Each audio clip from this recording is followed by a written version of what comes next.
Halo guys, para mahasiswaku semuanya. Kita lanjutkan materi kuliah kita tentang teori himpunan. Pada video bagian pertama, kita sudah mempelajari tentang konsep himpunan serta operasi-operasi pada himpunan. Pada video bagian kedua ini, kita akan membahas properti atau sifat-sifat pada himpunan, serta beberapa prinsip pada operasi himpunan, dan teknik untuk membuktikan proposisi tentang himpunan. Saya ucapkan selamat menyaksikan. Kita mulai dengan hukum-hukum yang terdapat pada himpunan.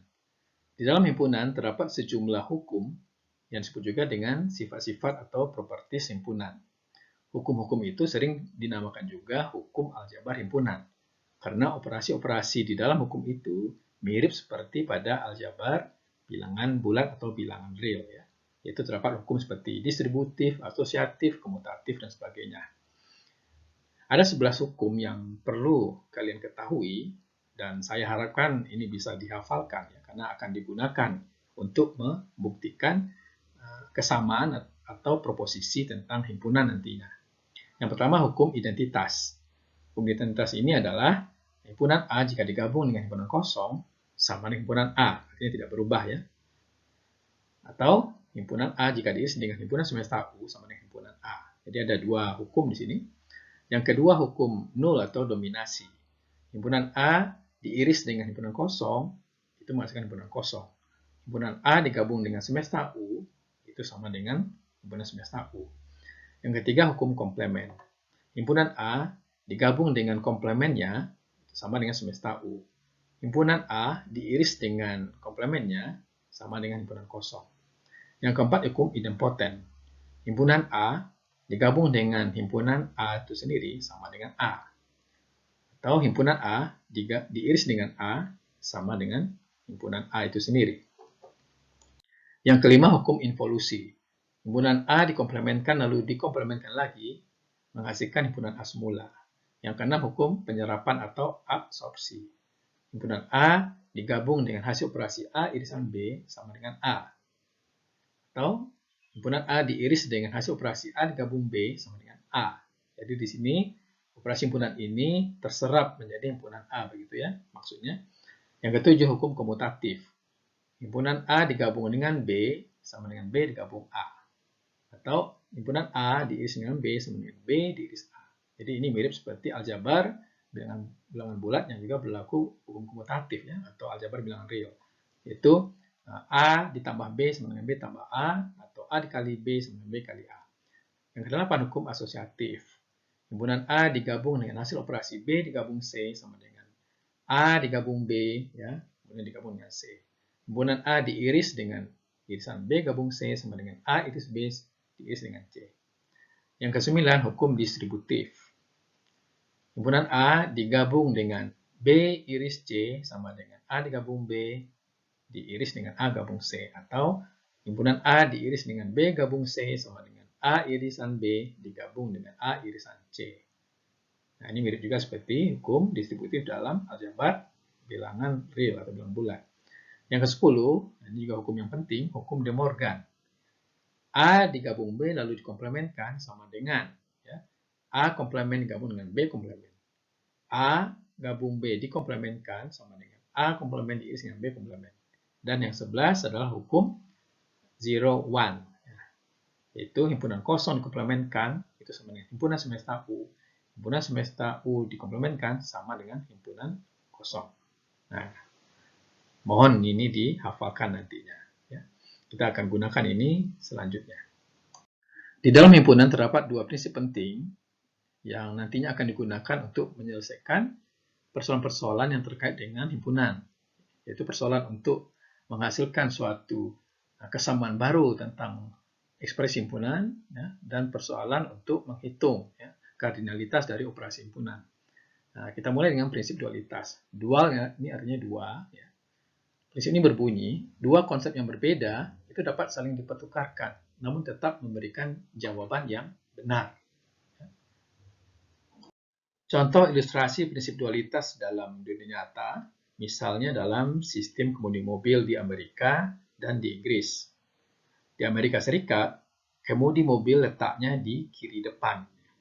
ya, setir kemudinya terletak di kiri depan. Sedangkan di Inggris, ya juga di Indonesia, ya, kemudi mobilnya terletak di sebelah kanan depan. Nah, akibat sistem kemudi mobil yang berbeda di kiri dan di kanan ini menghasilkan dua peraturan yang berbeda di Amerika dan di Inggris. Di Amerika Serikat, mobil harus berjalan di bagian kanan jalan. Sedangkan di Inggris, mobil harus berjalan di bagian kiri jalan. Kemudian di Amerika Serikat, pada jalan yang berlajur banyak, ya, seperti di jalan tol, maka lajur kiri untuk mendahului. Sedangkan di Inggris, ya, juga di Indonesia, pada jalur yang berlajur banyak, seperti di jalan tol, lajur kanan untuk mendahului. Jadi kalau Anda pernah melewati jalan tol, nah, di jalan tol itu ada papan petunjuk mengatakan lajur kanan untuk mendahului. Di Amerika Serikat, bila lampu merah menyala, mobil belok kanan boleh langsung. Sedangkan di Inggris, ya, juga di Indonesia, bila lampu merah menyala, mobil belok kiri itu boleh langsung. Nah, prinsip di Amerika dan di Inggris ini kita sebut prinsip dual. Ya. Konsep kiri dan kanan di Amerika maupun di Inggris dapat saling dipertukarkan. Sehingga peraturan yang berlaku di Amerika ya juga menjadi berlaku di Inggris dengan hanya mempertukarkan kanan dan kiri. Jadi kalau kita berada di Amerika Serikat, kita ingat bahwa aturannya di kanan jalan. Tapi ketika kita berada di Inggris atau di Indonesia, ini kita ganti. Ya. Yaitu kita berjalan di bagian kiri jalan. Nah, ini contoh gambar ya. Nah, di Amerika Serikat, setir mobilnya di sebelah kiri. Ya. Sedangkan di Inggris atau di Indonesia, setir mobilnya di sebelah kanan. Di Amerika Serikat, mobil berjalan di lajur kanan. Sedangkan di Indonesia atau di Inggris, mobil berjalan di lajur kiri. Nah, dengan mempertukarkan konsep kiri dan kanan ini, maka aturan yang berlaku di Amerika juga bisa berlaku di Inggris atau di Indonesia hanya dengan mengganti kiri dan kanan. Nah, ini yang dinamakan dengan prinsip dualitas. Lalu apa kaitan prinsip dualitas itu pada himpunan? Nah, misalkan kita memiliki suatu kesamaan atau identiti yang kita sebut dengan S. Di dalam kesamaan itu terdapat himpunan dan operasi-operasi seperti gabungan, irisan, dan komplement. Jadi hanya 3 operasi ini saja. Nah, kita dapat membentuk kesamaan baru yang disebut dengan S bintang. Ya, kesamaan baru ini diperoleh dari S ya, dengan hanya mengganti gabungan dengan irisan, irisan dan gabungan, himpunan kosong dengan semesta U dengan himpunan kosong. Ya. Sedangkan komplement dibiarkan apa adanya seperti semula. Maka kesamaan S bintang ini juga benar. Nah, S bintang ini disebut dengan dual dari kesamaan S. Jadi, dual dari operasi gabungan adalah irisan. Dual dari irisan adalah gabungan. Dual dari himpunan kosong adalah semesta U. Dual dari semesta U adalah himpunan kosong. Perhatikan bahwa di sini hanya operasi gabungan dan irisan serta komplement. Kalau dalam kesamaan itu terdapat operasi selisih atau beda setangkup atau perkalian kartesian, maka prinsip dualitas ini tidak berlaku. Nah, pada hukum-hukum himpunan, kita dapat melihat bahwa untuk setiap hukum itu terdapat dualnya masing-masing. Yaitu A digabung dengan himpunan kosong sama dengan A. Maka dualnya, ya, A diiris dengan U sama dengan A. Jadi kita ganti gabungan ini dengan irisan dan himpunan kosong kita ganti dengan U. Kemudian hukum nol atau dominasi, A diiris kosong sama dengan kosong. Nah, kita ganti irisan ini dengan gabungan. Kemudian kosong kita ganti dengan U, ya, maka A dualnya adalah A digabung U sama dengan U. Hukum komplement, A digabung A komplement sama dengan U, maka dualnya ya kita ganti gabungan ini dengan irisan dan U dengan himpunan kosong, maka dualnya adalah A diiris dengan A komplement sama dengan kosong. Hukum idempoten, A digabung A sama dengan A, dualnya A iris A sama dengan A. Jadi diganti gabungan dengan irisan. Jadi ini tetap benar gitu. Hukum penyerapan, ya, A gabung A irisan B sama dengan A, dualnya adalah A irisan A gabung B sama dengan A. Ya, begitu juga hukum komutatif, nah ini dualnya. Hukum asosiatif, ya, ini dualnya. Hukum distributif, ini dualnya. Ya. Ya, kita lihat di sini gabungan diganti dengan irisan diganti dengan gabungan. Ya, begitu juga yang di sebelah kanan ini. hukum De Morgan, A gabung B komplement sama dengan A komplement diiris dengan B komplement, maka dualnya A iris B komplement sama dengan A komplement digabung B komplement. Jadi ini tetap benar ya. Ini hukum 01 ya, dualnya. Nah, jadi kalau kita mempunyai suatu kesamaan, nah ini contoh kesamaan yang melibatkan operasi-operasi seperti irisan, ya, gabungan komplement, ya, dan himpunan A dan B, ya, ini kesamaan ya, jadi ada sama dengannya. Maka dual dari kesamaan ini, ya, adalah tinggal kita ganti irisan dengan gabungan kita ganti dengan irisan. Komplement dibiarkan tetap adanya. Maka kesamaan baru ini juga tetap benar, gitu ya. Ini disebut dengan dual dari kesamaan ini. Prinsip yang kedua adalah prinsip inklusi eksklusi. Prinsip ini digunakan untuk menghitung berapa kardinalitas dari operasi gabungan dan garis setangkup dari dua himpunan. Kita ingat bahwa A digabung B, ya, itu beranggotakan semua himpunan A, ya, ditambah dengan semua himpunan B, termasuk di sini juga irisannya. Nah, dalam menghitung berapa kardinalitas dari A digabung B, dilambangkan dengan ini, maka kita include, ya, atau kita masukkan terlebih dahulu kardinalitas A ditambah dengan kardinalitas B, ya. Nah, di dalam perhitungan ini, nah, irisan ini terhitung dua kali dalam menghitung kardinalitas A dan kardinalitas B. Padahal kita hanya membutuhkan satu kali saja perhitungannya. Oleh karena itu kita exclude, kita keluarkan ya satu perhitungan A irisan B. Nah, makanya ini dinamakan prinsip inklusi eksklusi. Nah, sedangkan pada A beda setangkup dengan B, kardinalitasnya, ya, dilihat dari gambar ini, A beda setangkup dengan B, itu beranggotakan himpunan A, ya, dan himpunan B, tapi tidak termasuk irisan keduanya. Oleh karena itu, kardinalitas dari A beda setangkup dengan B, kita include, kita masukkan kardinalitas A dan B, lalu kita keluarkan, ya, kita exclude yang irisan ini, ya, yang terhitung dua kali tadi. Berarti dua kali A irisan B. Contoh yang sangat bagus memperlihatkan penggunaan prinsip inklusi dan eksklusi, misalnya pada contoh 24 ini ya. Berapa banyak bilangan bulat antara 1 dan 100 ya. Nah, antara 1 dan 100 termasuk 1 dan 100 itu sendiri. Yang habis dibagi 3 atau 5. Nah, kalau ini kita hitung secara enumerasi, ya, bisa saja ya. Jadi, bilangan antara 1 sampai 100 itu, yang bisa bagi 3 atau 5 adalah 3, 6, 9, ya, 12, lalu 5, 10, 15, 18, dan seterusnya. Itu bisa saja ya, kalau misalnya banyaknya bilangnya sedikit. Bagaimana kalau misalnya antara 1 sampai 100.000 atau 1 sampai sejuta? Jelas, cara seperti itu sangat tidak bagus ya. Nah, di sini kita misalkan A himpunan bilangan bulat yang habis dibagi 3. B himpunan bilangan bulat yang habis dibagi 5. Nah, maka antara 1 sampai 100 yang habis dibagi 3 atau 5 itu berarti ya bisa habis dibagi 3 saja atau habis dibagi 5 saja atau termasuk juga habis dibagi 3 dan 5. Oleh karena itu kita harus menghitung berapa banyak A irisan B, yaitu himpunan bilangan bulat yang habis dibagi 3 dan 5. Jadi makna irisan itu adalah dan.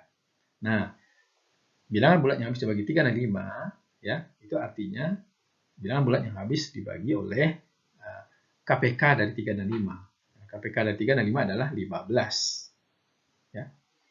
Jadi A irisan B ini adalah himpunan bilangan bulat yang habis dibagi oleh 15. Nah, yang ditanya adalah A gabung B, ya, kardinalitasnya. Karena dari kalimat ini ya habis dibagi 3 atau 5 itu bisa habis, saya ulang kembali, bisa habis dibagi 3 saja atau 5 saja atau keduanya. Berarti itu gabungan.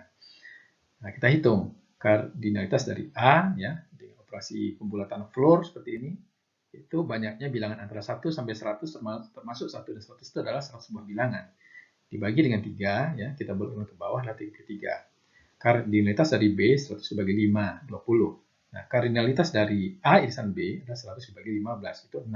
Sehingga kardinalitas dari A digabung B adalah A tambah B dikurang A irisan B. Ya. 33 tambah 20 kurang 6 sama dengan 47. Jadi ada 47 buah bilangan bulat yang habis dibagi 3 atau 5. Nah, jadi kita bisa menghitung untuk misalnya bilangan bulat antara 1 sampai 100.000 misalnya ya, tanpa kita perlu mengenumerasi. Prinsip inklusi dan eksklusi untuk dua himpunan itu bisa kita rampatkan untuk 3 buah himpunan A, B, dan C. Jadi kardinalitas dari A digabung B digabung C sama dengan kardinalitas A tambah kardinalitas B tambah kardinalitas C dikurang kardinalitas A iris B dikurang kardinalitas A iris C dikurang kardinalitas B iris C ditambah dengan kardinalitas A iris B iris C. Sedangkan untuk N buah himpunan atau R buah himpunan, maka prinsip inklusi dan eksklusi itu ya, yaitu A1 gabung A2 gabung seterusnya gabung AR, kardinalitasnya adalah ya penjumlahan dari kardinalitas AI dikurang penjumlahan dari kardinalitas AI diiris dengan AJ untuk I dari 1 untuk I dan J antara 1 sampai R ditambah dengan kardinalitas ya, dari AI iris AJ iris AK ya untuk IJK antara 1 sampai R ditambah dengan min 1 pangkat R min 1 ya. A1 iris A2 iris dan seterusnya iris AR. Nah, coba Anda periksa apakah untuk R sama dengan 3 ya sama dengan ini. Nah, soal latihan ini itu mirip dengan contoh yang dijelaskan sebelumnya ya. Di antara bilangan bulat antara 101 sampai 600, termasuk 101 dan 600 itu sendiri, berapa banyak bilangan yang tidak habis dibagi oleh 4 atau 5, namun tidak keduanya. Artinya tidak habis dibagi oleh 4 dan 5. Nah, penyelesaiannya adalah sebagai berikutnya. Misalkan U adalah semesta pembicaraan, yaitu banyaknya bilangan bulat antara 101 sampai 600, ya, termasuk 101 dan 600 itu sendiri, berarti kardinalitas U itu adalah 500. A adalah himpunan bilangan bulat antara 101 sampai 600 yang habis dibagi oleh 4. Ya. Kardinalitas A adalah 600 dibagi 4 dikurang 100 dibagi 4, ya, dibuatkan ke bawah. Jadi 150 kurang 25 sama dengan 125. Atau bisa juga langsung 500 dibagi dengan 4, ya, 125. B adalah himpunan bilangan bulat yang habis dibagi oleh 5. Kardinalitas B adalah 600 bagi 5 dikurang 100 bagi 5. Ya, dibulatkan ke bawah sama dengan 120 kurang 20 sama dengan 100. Atau bisa langsung ya 500 dibagi 5 yaitu 100. A irisan B adalah himpunan bilangan bulat antara 101 sampai 600 yang habis dibagi oleh 4 dan 5. Kardinalitas A irisan B adalah 600 dibagi 20. Nah, 20 adalah KPK dari 4 dan 5. Ya. Kelipatan persekutuan terkecil, yaitu 20. 600 bagi 20 dikurang 100 bagi 20. Ya. Itu 30 kurang 5 sama dengan 25. Atau bisa langsung juga 500 dibagi 20, yaitu 25. Nah, yang ditanyakan ya adalah kardinalitas komplement dari A XOR B. Nah, kenapa komplement? Karena di sini dalam soal dikatakan yang tidak habis dibagi oleh 4 atau 5 namun tidak keduanya. Nah, sekarang dibuang dulu kata tidak. Ya. Habis dibagi oleh 4 atau 5 namun tidak keduanya, berarti itu adalah operasi beda setangkup atau XOR. Jadi A XOR B. Namun di sini ada kata tidak habis dibagi oleh 4 atau 5 namun tidak keduanya, berarti komplementnya. Oleh karena itu di sini yang ditanya adalah kardinalitas dari komplement A XOR B, ya. Nah, kita hitung terlebih dahulu berapa A XOR B dengan prinsip inklusi eksklusi. Yaitu kardinalitas A ditambah kardinal B dikurang 2 kali kardinal A irisan B. 125 tambah 100 kurang 50. Ya, sama dengan 175. 50-nya 2 kali 25. Nah, berarti komplement dari A XOR B, ya, kardinalnya adalah berarti semesta pembicaraannya ya U dikurang dengan kardinalitas dari A XOR B. Berarti 500 kurang 125 sama dengan 325. Konsep lain yang penting dalam teori himpunan adalah partisi. Dengan partisi ini, sebuah himpunan dibagi menjadi sejumlah himpunan-himpunan bagian. Namun tidak ada di antara himpunan-himpunan bagian itu yang saling beririsan satu sama lain. Nah, definisinya sebagai berikut ya. Partisi dari sebuah himpunan A adalah sekumpulan himpunan bagian yang tidak kosong dari A, yaitu A1, A2, dan seterusnya. Sedemikian sehingga A1 digabung dengan A2, digabung dengan A3, dan seterusnya, itu akan menghasilkan kembali himpunan A. Dan irisan antara dua himpunan bagian, yaitu AI diisi dengan AJ, itu sama dengan kosong, yaitu AI dan AJ saling lepas, ya, untuk I tidak sama dengan J. Nah, misalnya, sebuah kelas mahasiswa dapat dianggap sebagai sebuah himpunan. Nah, misalkan sebuah kelas berisi 20 orang mahasiswa. Lalu dosen membagi menjadi 5 buah kelompok. Ya. Kelompok pertama beranggotakan 5 orang, kelompok kedua 6 orang, kelompok ketiga 4 orang, kelompok keempat 3 orang, dan kelompok kelima 2 orang. Nah, gabungan dari semua kelompok itu sama dengan seluruh anggota kelas. Dan tidak ada anggota kelompok yang beririsan antara satu kelompok dengan kelompok lain. Nah, setiap kelompok itu dipandang sebagai sebuah partisi. Contoh misalnya, kita mempunyai himpunan A yang beranggotakan 1 sampai 8, maka kita dapat membentuk partisi dari himpunan A ini, yaitu sejumlah himpunan bagian yang tidak kosong, yang tidak beririsan satu sama lain. Misalnya ini, ya, himpunan yang beranggotakan 1, beranggotakan 2, 3, 4, beranggotakan 7, 8, beranggotakan 5, 6. Nah, tidak ada di antara himpunan bagian ini yang beririsan satu sama lain. Dan gabungan dari semuanya akan membentuk himpunan A semula. Nah, kita dapat membentuk partisi-partisi lain dari ini, ya, dengan syarat ya dua ini ya dipenuhi. Sampai sejauh ini kita baru membahas tentang himpunan, yaitu kumpulan elemen-elemen yang berbeda satu sama lain. Boleh jadi di dalam himpunan itu terdapat perulangan elemen, ya. Oleh karena itu, konsep himpunan ini kemudian diperluas, ya, menjadi konsep himpunan ganda atau multiset. Nah, himpunan ganda atau multiset itu adalah himpunan yang elemennya boleh berulang. Jadi tidak harus berbeda seperti halnya pada set atau himpunan, ya. Contohnya ini, ya, ini satunya terulang 3 kali, 2 kali, ya, 3 1 kali. Ini juga, ya. Nah, didefinisikan multiplisitas dari suatu elemen pada himpunan ganda adalah jumlah kemunculan elemen tersebut pada himpunan gandanya.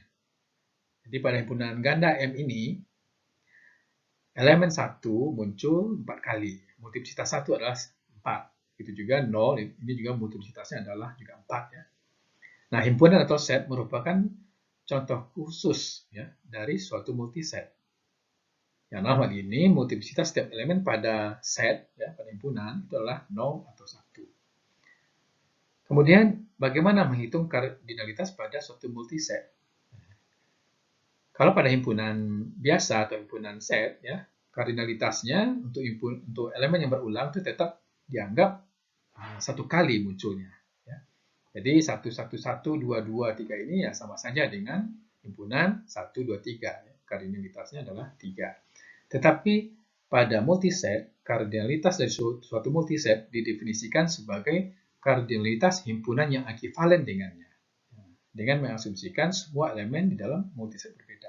Jadi, himpunan A ini sebuah multiset. Nah, kita bisa padankan dengan sebuah himpunan lain yang ekivalen dengan himpunan A ini dengan menganggap setiap elemen dalam himpunan ini berbeda.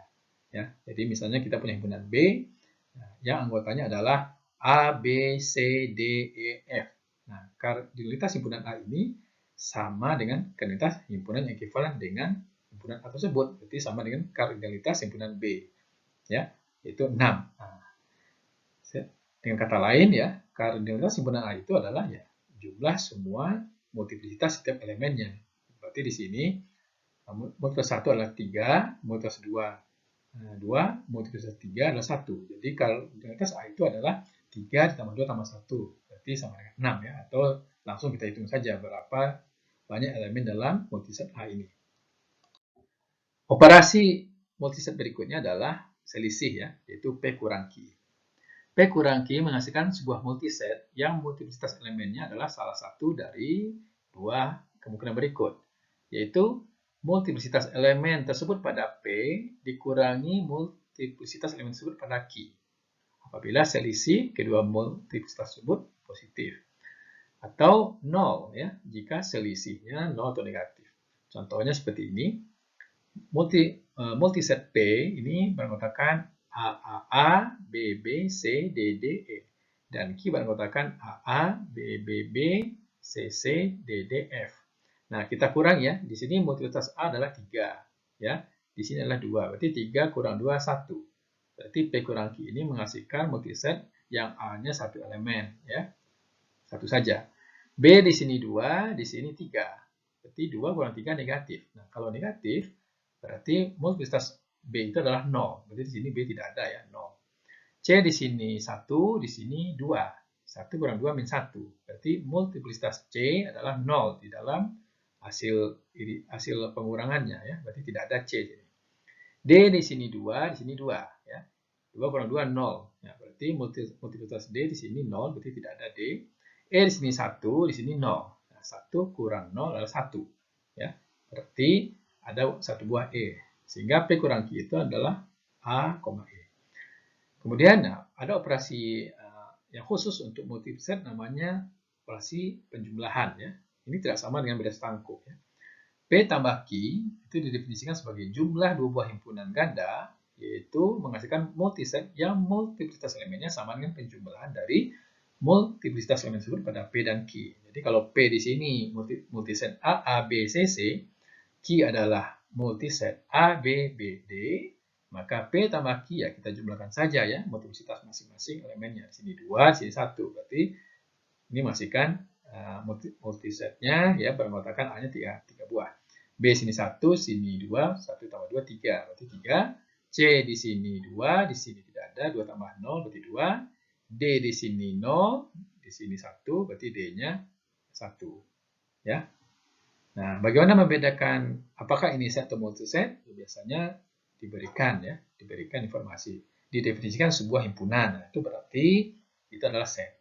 Didefinisikan sebuah himpunan ganda ya, atau multiset. Berarti itu adalah sebuah multiset. Ya. Berikutnya adalah bagaimana kita membuktikan proposisi yang berkaitan dengan himpunan. Ya. Proposisi adalah ungkapan kalimat matematik ya, yang menilai benar atau salah. Nah, proposisi yang berkaitan dengan himpunan adalah proposisi yang melibatkan himpunan dan operasi-operasinya. Proposisi yang berkaitan dengan himpunan itu dapat berupa salah satu dari dua bentuk sebagai berikut.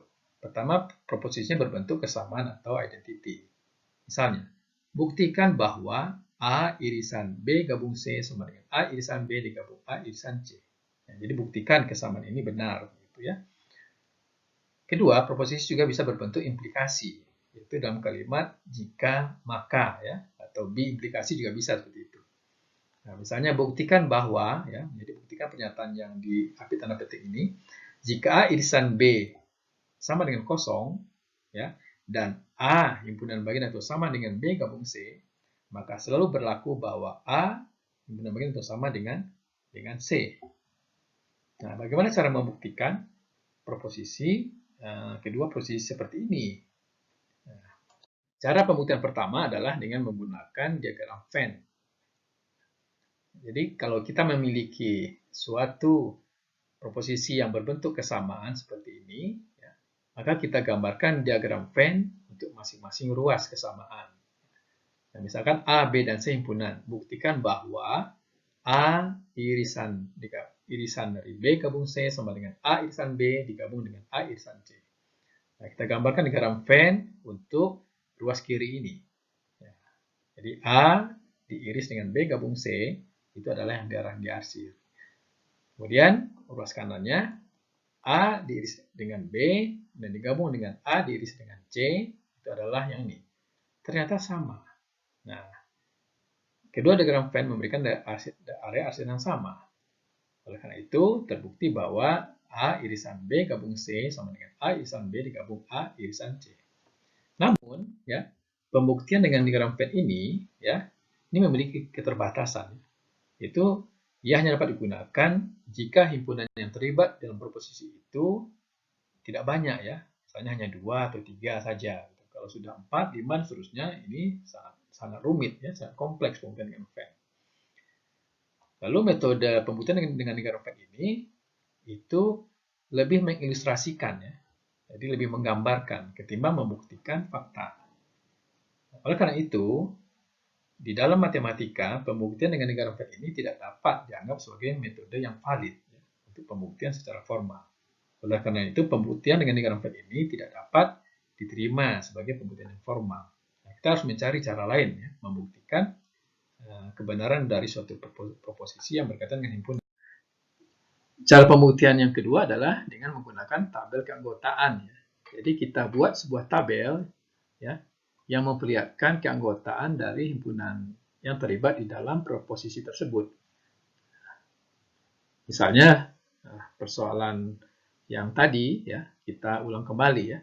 Misalkan A, B, dan C adalah himpunan. Buktikan bahwa A diiris dengan B gabung C sama dengan A diiris dengan B digabung dengan A irisan C. Nah, kita buat sebuah tabel. Ini mirip seperti tabel kebenaran di dalam logika. Karena di sini ada 3 buah himpunan, ya, berarti kita memiliki sebanyak 2 pangkat 3, ya, yaitu sebanyak 8 buah baris, 8 buah entry. Ya. Kemudian kita buat nilai-nilai seperti yaitu di sini 0, 0, 0, 0, 0, 1, 1, 1, 1, 0, 0, 1, 1, 0, 0, 1, 1, 0, 1, 0, 1, 0, 1, 0, 1. Nah, apa arti 1 dan 0 itu? Ya, 1 berarti X adalah elemen dari himpunan ini. Jadi kalau saya tulis misalnya 1, berarti X adalah elemen dari himpunan A. 0 berarti X bukan elemen dari himpunan ini. Berarti X itu bukan elemen dari himpunan A. Nah, sekarang kalau X bukan elemen dari B, ya, X bukan elemen dari C, maka B digabung C, ya, berarti X bukan elemen dari B digabung dengan C. Gitu juga, ya. X bukan elemen dari A. Maka X juga bukan elemen dari A diiris dengan B gabung C. Ya.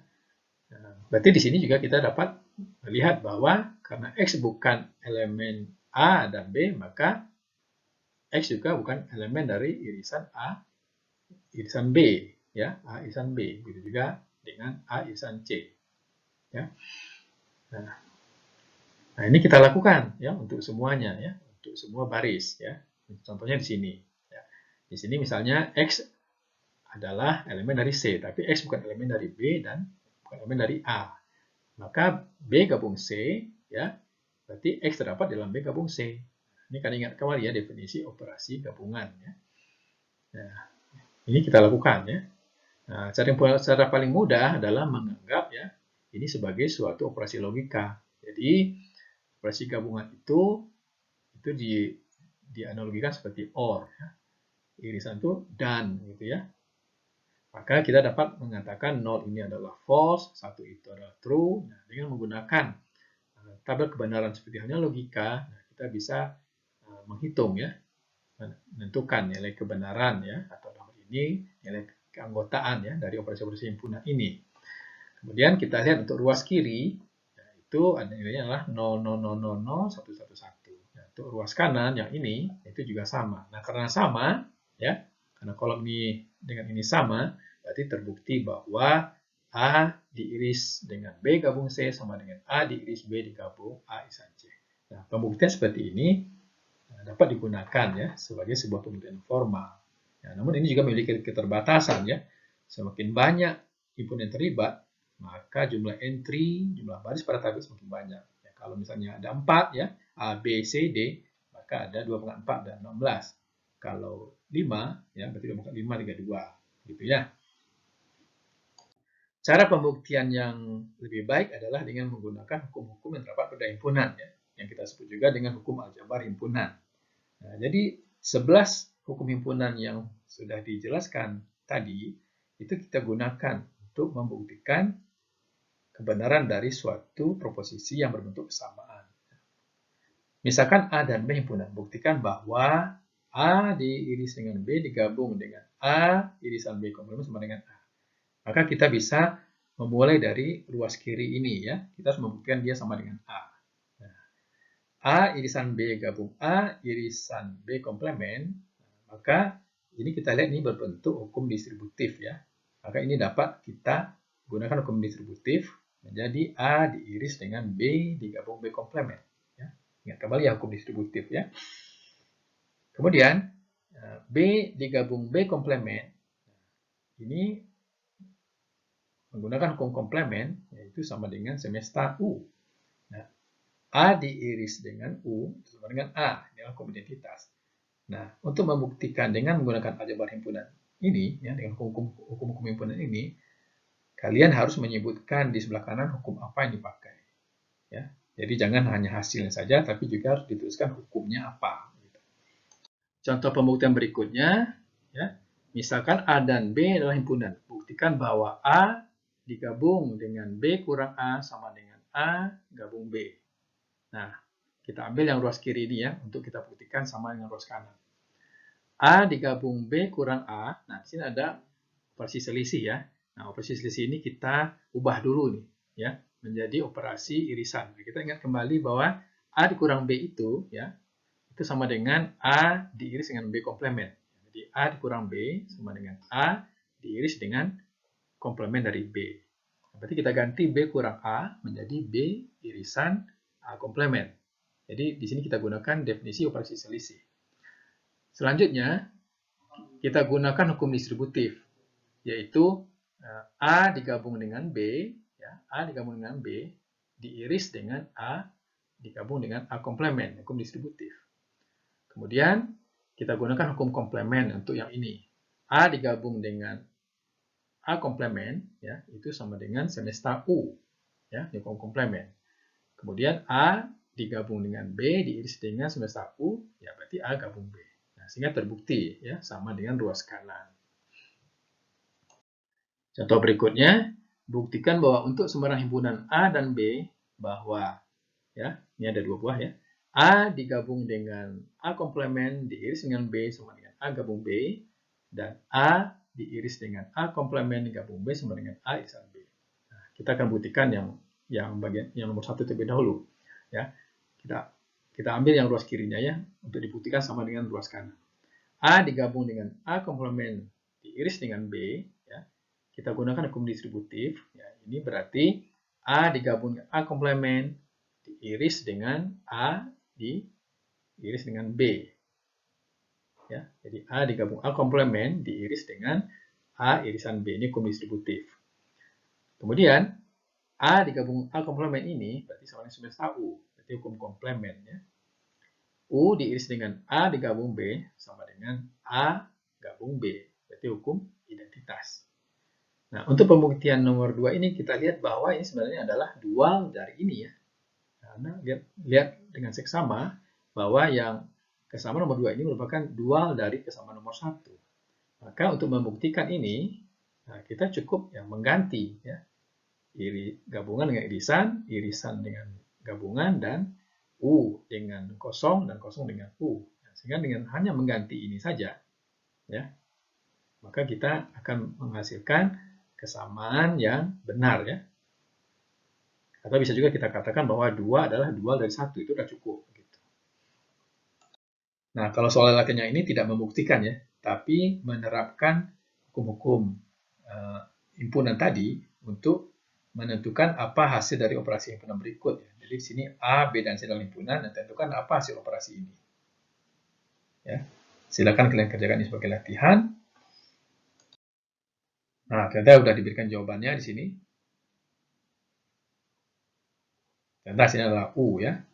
Nah, karena yang B itu adalah dual dari ini, ya, berarti kita tinggal menuliskan bahwa hasil dari ini ya, berarti sama dengan dual dari U, itu himpunan kosong. Ini kegunaan dual ya. Contoh lainnya, misalkan A, B, dan C adalah himpunan. Nah, buktikan dengan hukum-hukum himpunan bahwa A dikurang B diiris dengan A kurang C sama dengan A dikurang B gabung C. Jawabannya adalah sebagai berikut ya. A dikurang B ya diiris dengan A kurang C. Nah, kita ganti dulu A kurang B itu dengan A irisan B komplement ya. Ingat lagi ya definisi dari A kurang B berarti A irisan B komplement. Berarti A dikurang C ya itu dapat kita ganti dengan A diiris dengan C komplement ya. Ini definisi selisih. Lalu kita terapkan hukum distributif ya, karena ini bisa kita sederhanakan dengan hukum distributif menjadi A diiris dengan B komplement diiris dengan C komplement. Kemudian yang ini bisa kita gunakan hukum De Morgan. B digabung C di komplement. Lalu A diiris dengan B gabung C komplement, berarti A dikurang B gabung C. Cukup banyak latihan yang saya berikan di sini. Misalkan A adalah himpunan bagian dari himpunan semesta U, tuliskan hasil dari operasi beres tangkup berikut. A beres tangkup dengan U, A beres tangkup dengan A komplement, A komplement beres tangkup dengan U. Jawabannya ada di sini. Ya, silakan kalian baca dan kalian pelajari. Cara pembuktian yang terakhir adalah untuk membuktikan proposisi yang berbentuk implikasi. Ya, jadi tidak lagi berbentuk kesamaan atau identitas. Nah, untuk membuktikan proposisi yang berbentuk implikasi itu, kita menggunakan gabungan hukum-hukum himpunan dan definisi. Ya. Nah, sebagai contoh, misalkan terdapat dua buah himpunan A dan B, kita diminta untuk membuktikan proposisi ini, ya, yaitu jika A diiris dengan B sama dengan kosong dan A himpunan bagian itu sama dengan B gabung C, maka A himpunan bagian sama dengan C. Nah, buktikan. Jadi buktikan implikasi ini. Nah, cara pembuktiannya ya, saya uraikan sebagai berikut ya. Dari definisi himpunan bagian ya, P himpunan bagian itu sama dengan Q jika dan hanya jika setiap X elemen P juga elemen dari Q. Itu adalah definisi dari subset ya. Nah, sekarang ya, misalkan X elemen dari himpunan A. Nah, karena di sini diberikan fakta bahwa A subset dari B gabung C, maka sesuai dengan definisi himpunan, jika X adalah elemen dari A, berarti X juga adalah elemen dari B gabung C.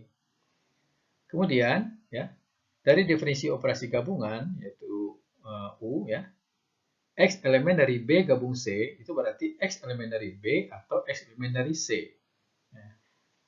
Pada bagian yang I ini, itu sudah didefinisikan bahwa X elemen dari A.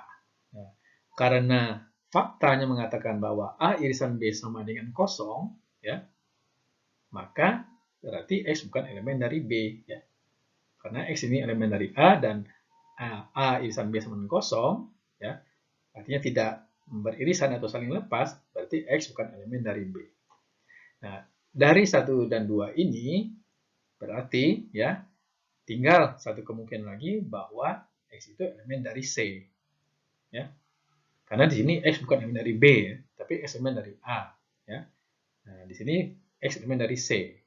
Nah, karena untuk setiap X elemen dari A juga berlaku X elemen dari C, maka dapat disimpulkan bahwa A himpunan bagian yang sama dengan C. Nah, bagaimana teknik pembuktian seperti ini? Ya, cukup sulit ya. Karena harus menguraikannya dengan bentuk kalimat. Itu beda dengan pembuktian untuk kesamaan tadi. Bagian terakhir dari video ini adalah berupa materi pelengkap. Ya. Jadi di mana penggunaan himpunan ini dalam teori yang lain. Ya. Misalnya dalam teori bahasa formal dan otomata. Ya. Yang ini juga kalian peroleh mata kuliahnya di semester 3 ini. Nah, alfabet itu adalah himpunan terbatas simbol-simbol. Jadi di sini alfabet itu adalah himpunan sebenarnya, himpunan terbatas simbol-simbol. Ada alfabet Latin, ada alfabet Yunani, alfabet biner, alfabet Arab, dan sebagainya. Nah, string adalah barisan yang disusun oleh simbol-simbol alfabet. Ya. Jadi A1, A2, A3 sampai AN. Ya. Nah, setiap elemen AI-nya itu adalah elemen dari alfabet A. Gitu. Nah, nama lain untuk string adalah kalimat atau word. Kemudian jika A adalah alfabet, maka A pangkat N menyatakan himpunan semua string dengan panjang N yang dibentuk dari himpunan A. Jadi A pangkat N ini adalah himpunan semua string yang panjangnya N. Lalu definisikan A bintang adalah himpunan semua rangkaian simbol dari himpunan A yang terdiri dari 0 simbol, 1 simbol, 2 simbol, dan seterusnya. Nah, A bintang ini didefinisikan sebagai gabungan dari himpunan A yang mempunyai panjang 0 simbol, himpunan A yang berisi semua string yang panjangnya 1, himpunan A yang berisi semua string yang panjangnya 2, dan seterusnya. Jadi misalnya kita punya alfabet A biner, yaitu berisi 0, 1, maka A pangkat 0 ini adalah himpunan yang berisi Nah, string null ya, string kosong ya. String kosong itu panjangnya 0 kan. Disimbolkan epsilon. A pangkat 1 adalah himpunan yang berisi sebuah string panjang 1, berarti 0 dan 1. A2 himpunan semua string yang panjangnya 2 ya. 11, 01, 10, 11. A3 juga begitu ya. A4 dan seterusnya. Nah, sebuah bahasa yang didefinisikan pada alfabet A itulah himpunan bagian dari A bintang. Jadi di sini kita sudah menggunakan himpunan bagian. Nah, misalkan A sama dengan himpunan A, B, C, ini alfabetnya A, B, C, maka kita dapat membentuk bahasa pada alfabet A ini. Nah, misalnya bahasa L1, itu anggotanya adalah A, B, C, A, C. L2 adalah A, B, A, dan seterusnya. Ya, L3. Atau L4 adalah bahasa dibentuk oleh string yang A-nya berulang sebanyak I kali, kemudian diikuti dengan C, lalu B sebanyak I kali. Nah, contohnya misalnya bahasa Indonesia itu alfabetnya ada A, B, C, 0, 1, 2, lalu tanda-tanda baca dan sebagainya. Kita bisa membentuk string ya, yang panjangnya bisa 0 ya, bisa 1, 2, 3. String itu kita sebut dengan kalimat ya atau kata gitu. Yang terakhir adalah bahwa di dalam bahasa pemrograman juga disediakan ya fitur-fitur ya atau tipe untuk himpunan. Misalnya bahasa Pascal. Ya. Bahasa Pascal apakah masih digunakan oleh kalian? Ya. Di dalam bahasa Pascal kita definisikan misalnya huruf besar. Ya. Ini contoh ya. Sebuah tipe bentukan huruf besar yaitu karakter A sampai Z. Nah, huruf adalah set of. Nah, berarti huruf ini adalah himpunan. Ya. Himpunan yang dibentuk oleh huruf-huruf besar ini. Ya. Lalu variabelnya huruf Q, ya, itu tipenya huruf. Nah, kita dapat membentuk sebuah himpunan ya dengan variabel huruf Q, misalnya ini adalah, tapi di sini disimbolkan dengan menggunakan bukan kurung kurawal ya, karena kurung kurawal Mas Pascal itu berarti komentar. Di sini digunakan kurung siku. Huruf Q adalah sebuah variabel yang diisi dengan himpunan yang anggotanya adalah A, C, D, ya, atau yang ini kita isi dengan himpunan yang anggotanya N, atau kita isi dengan himpunan kosong. Nah, ini adalah operasi-operasi yang terdapat pada himpunan dengan menggunakan bahasa Pascal ya. Jadi ini operasi gabungan digunakan tambah, operasi irisan kali, ya, operasi selisih adalah kurang. Sementara untuk menguji apakah sebuah elemen adalah anggota sebuah himpunan menggunakan operator in. Ya. Dalam bahasa Python pun juga terdapat tipe set. Ya. Itu dengan menggunakan seperti ini. Ya. Misalnya kita ingin membuat himpunan kosong, ya, kita gunakan konstruktor, ya, namanya set konstruktor. Jadi kita punya sebuah variabel mySet, kita buat sebuah himpunan kosong, ya, set seperti ini. Atau bisa juga, ya, set ya, dalam kurung, ya, ini adalah sebuah himpunan kosong. Ini sama saja, ya. Nah, ini adalah contoh-contoh membuat himpunan dengan menggunakan set konstruktor atau dengan menggunakan notasi kurung kurawal. Ya. Jadi dengan set konstruktor artinya menggunakan kata kunci set, kemudian sekuennya, atau menggunakan notasi kurung kurawal seperti ini. Expression for, ya, jadi ada kata for dan in di dalamnya. Nah, misalnya gini, kita definisikan sebuah himpunan, namanya myset, yang beranggotakan X itu adalah huruf-huruf di dalam string abrakadabra. Nah, kalau kita ingin menampilkan elemen himpunan myset itu, nah, kita tulis myset, maka akan keluar seperti ini, ya, himpunan yang anggotanya adalah A, B, R, C, D. Ya, ini huruf-huruf dalam abrakadabra. Nah, kita juga bisa menambahkan sebuah elemen Y dalam himpunan ini, ya, yang menggunakan add, ya, atau bisa menghapus, ya, atau bisa mengambil elemen yang paling atas dari himpunan itu dengan menggunakan pop, ya. Jadi di sini pop elemen yang paling atas dari himpunan myset, nah, berarti ambil B. Ya. Ini menampilkan elemen setelah operasi pop. Untuk menguji apakah sebuah himpunan superset dari himpunan yang lain, kita gunakan operator besar sama dengan. Sedangkan untuk menguji apakah sebuah himpunan subset dari himpunan yang lain, kita gunakan kecil sama dengan. Nah, kalau hanya besar dan kecil saja, berarti kita hanya menguji proper subset. Ya. Jadi tidak termasuk yang sama ya dan himpunan kosong. Ya. Ingat kembali ya, definisi proper subset dan improper subset. Nah, contohnya seperti ini. Saya punya himpunan ya S1 yang terdiri atas huruf-huruf dari abrakadabra, lalu S2 huruf-huruf dari bar. Nah, kita lihat sini bahwa S1 adalah superset dari S2. Itu benar. Apakah S1 proper subset dari S2? Itu juga benar. Apakah S1 adalah subset dari S2? Itu false. Nah, operasi himpunan ya untuk irisan ya, selisih dan bersetangkup ya, dan gabungan itu menggunakan tanda operator ini ya, garis ya. Kalau irisan dan, kalau selisih kurang, kalau bersetangkup adalah tanda pangkat ini. Ini contohnya, S1 adalah himpunan yang dibentuk dengan set konstruktor yang disusun oleh huruf-huruf string abrakadabra ya. Jadi kalau kita tampilkan S1 maka himpunannya beranggotakan A, B, R, C, D. S2 adalah himpunan yang dibentuk dengan set konstruktor yang disusun oleh huruf-huruf dalam Al-Khazam. Ya. Tampilkan S2 adalah ini, A, L, C, Z, M. Nah, ini adalah operasi gabungan S1 dengan S2. Hasilnya ini ya. Coba periksa.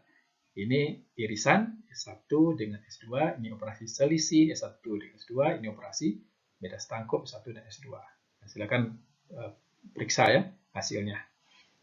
Dengan demikian maka selesailah materi kita tentang himpunan. Nah, berikut ini adalah soal-soal latihan saja ya. Silakan kalian kerjakan ya, silakan dibaca. Ya, ini nomor 1. Nah, ini sudah diberikan jawabannya. Ya. Ini nomor 2. Hitunglah banyaknya bilang genap di antara 1 sampai 2000 yang harus dibagi 7, tetapi tidak bisa dibagi 9. Ya, kalian harus mengerti terlebih dahulu ya makna dari kalimat ini ya. Tetapi berarti itu dan ya. Tidak habis dibagi, berarti di sini komplement ya kalau kata tidak itu. Di sini sudah diberikan jawabannya, silakan diperiksa. Nomor 3, jangan dibaca ya. Jawabannya juga sudah diberikan. Nomor 4, ya mirip seperti tadi. Jadi saya sangat sering ya memberi soal-soal tentang prinsip negosiasi eksklusi itu ya. Itu berapa banyak bilangan bulat positif yang lebih kecil atau sama dengan 200 yang habis dibagi 4 atau 7 atau 9. Jadi di sini lebih banyak lagi ya. Ini jawabannya. Silakan di pause videonya untuk membaca jawaban ini. Dan ini soal yang terakhir, ya, buktikan bahwa untuk himpunan A, B, dan C berlaku A kurang B dikurang C sama dengan A kurang C dikurang B kurang C. Nah, silakan ini dikerjakan ya, kalau ini tidak ada penyelesaiannya di sini. Baiklah, ya. Demikian video bagian kedua dari himpunan ini, ya. Saya ucapkan selamat belajar.